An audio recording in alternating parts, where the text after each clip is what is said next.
युवा वर्ग जो इन व्यवस्थाओं में भी लगा रहा, हमने केवल एक दिन का हमें कल समय मिला इस कार्यक्रम का आयोजन करने का, क्योंकि इससे पहले और कार्यक्रम और जगह कार्यक्रम चलते रहे, क्योंकि ये उन जननायक की जयंती है।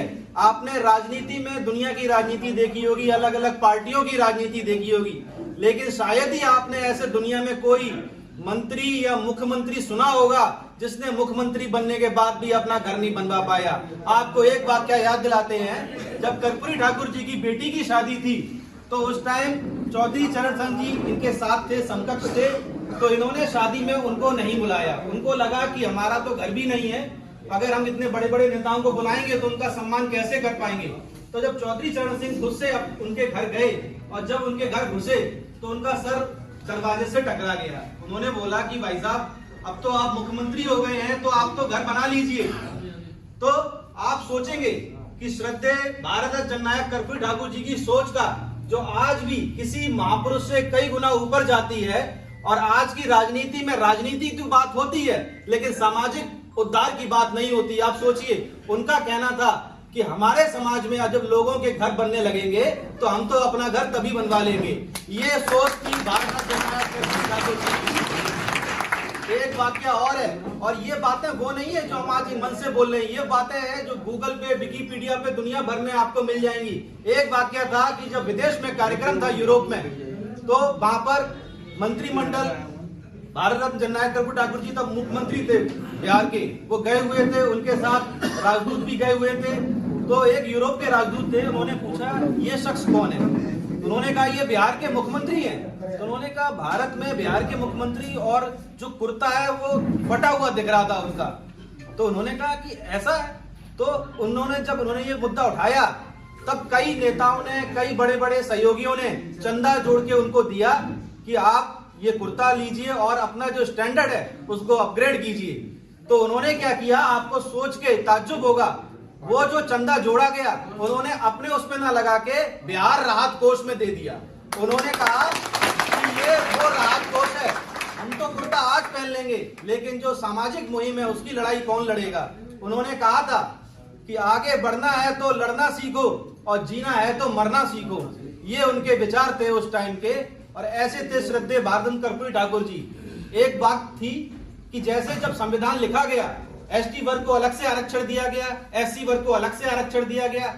पिछड़े समाज को उस टाइम पर जब संविधान लिखा जा रहा था तो उस टाइम सामाजिक विसंगतियां बहुत थी, और उस टाइम ओबीसी को सही से आरक्षण नहीं मिल पाया था, जिसके लिए अलग अलग मंडल कमीशन आयोग बने, और ये युद्ध काफी समय तक अलग अलग क्रांतियां चलता रहा। आपने सुना होगा मुंगेरी लाल कमीशन, जो आपका बिहार कमीशन की रिपोर्ट लागू करने का था। मुंगेरी लाल कमीशन की रिपोर्ट ये बोली गई थी कि जो पिछड़ा वर्ग है, जिसमें देश की 55% आबादी आती है, इसमें कई विसंगतियां थी।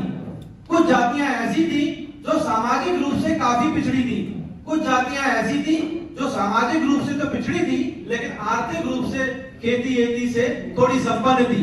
तो कर्पूरी ठाकुर जी की जो विचारधारा थी 1980 की बात थी। मुंगेरी लाल कमीशन की रिपोर्ट में कहा गया था कि पिछड़े समाज में दो टाइप के समाज हैं। एक वो पिछड़ा समाज है जो सामाजिक रूप से तो पिछड़ा है लेकिन खेती आती से थोड़ा सा संपन्न है, और एक पिछड़ा समाज वो है जो दलित समाज के समकक्ष है, जिसपे सामाजिक रूप से तो पिछड़ा ही है, आर्थिक रूप से भी पिछड़ा है और खेती से भी पिछड़ा है। उसको उन्होंने अति पिछड़े रूप से उनको कैटेगराइज किया, और अति पिछड़े का देश में सबसे पहला आरक्षण देने का श्रेय भारत रत्न कर्पूरी ठाकुर जी को जाता है।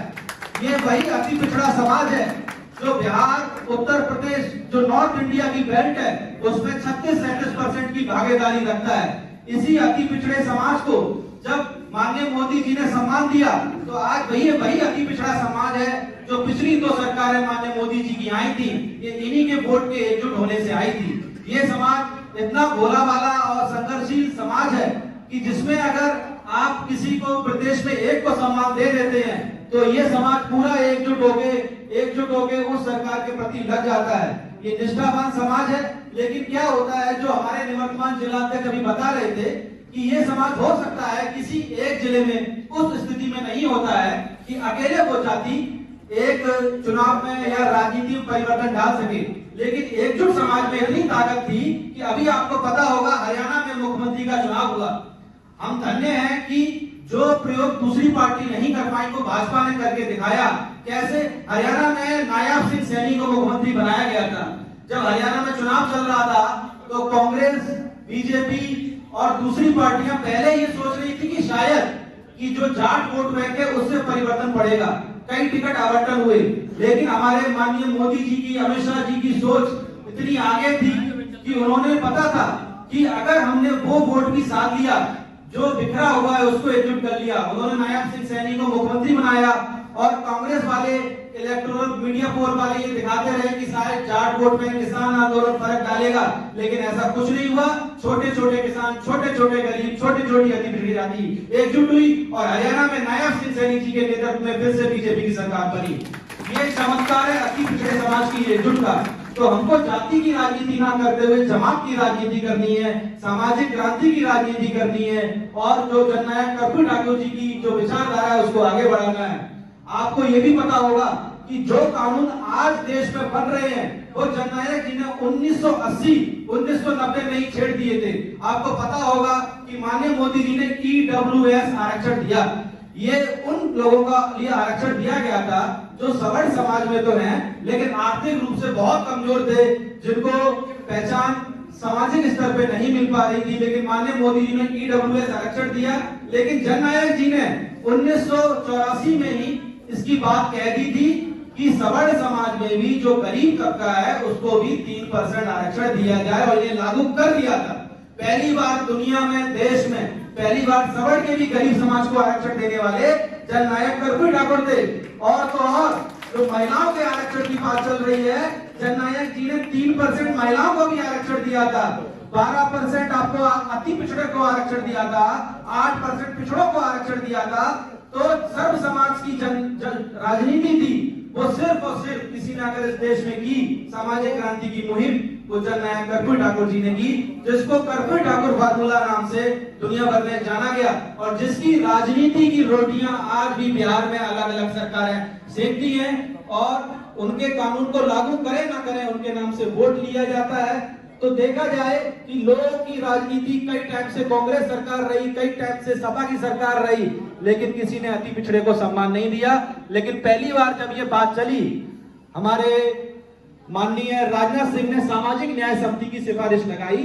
उन्होंने बोला पिछड़े समाज में भी ये देखा जाए कि जो एक सामाजिक स्तर पे भी पिछड़े हैं और आर्थिक भी पिछड़े हैं और हर तरीके से पिछड़े, उनको अति पिछड़े को कैटेगराइज करके उनको अलग से आरक्षण दिया जाए, ताकि जो ओबीसी का सर्टिफिकेट उनको मिल तो रहा है लेकिन उनका हक जो सक्षम जातियां हैं पिछड़े समाज में उनके हक में चला जाता है और सामाजिक न्याय सही से लागू नहीं हो पाता है। लेकिन कहते हैं ना कि जो लोग एकजुट हो जाते हैं उनकी बात सरकार में ज्यादा मान ली जाती है। तो आज के कार्यक्रम के माध्यम से हम यही कहेंगे कि आप जहां भी रहें, राजनीति में हैं लेकिन सामाजिक स्तर पे और जब मुद्दे की बात आए तो आप एकजुट रहिए। जिस तरीके से मोदी जी ने भारत रत्न दिया है, अगर आप एकजुट रहेंगे तो अति पिछड़े को जो अलग से आरक्षण की मुहिम कई सालों से, कई दशकों से चल रही है, वो दौर है। अगर आप एकजुट हो जाएंगे 2027 से पहले लागू हो जाएगा और आपके बच्चे भी IIT, IIM, नीट और बड़े बड़े पदों पर जाने लगेंगे और जो सामाजिक समरसता की, न्याय की जो लड़ाई है वो वास्तव में लागू हो जाएगा। और एक क्षमा हम आपसे चाहेंगे कि आप लोगों के बीच में हम लोग नहीं पहुंच पाए पिछले एक हफ्ते में और आज भी भागा भाग लगी हुई है, लेकिन आप सब आए हैं, इसके लिए आप सब धन्यवाद के पात्र हैं। बहुत बहुत धन्यवाद है। जय हिंद, जय भारत, जय आनंद, जय कर्पूरी।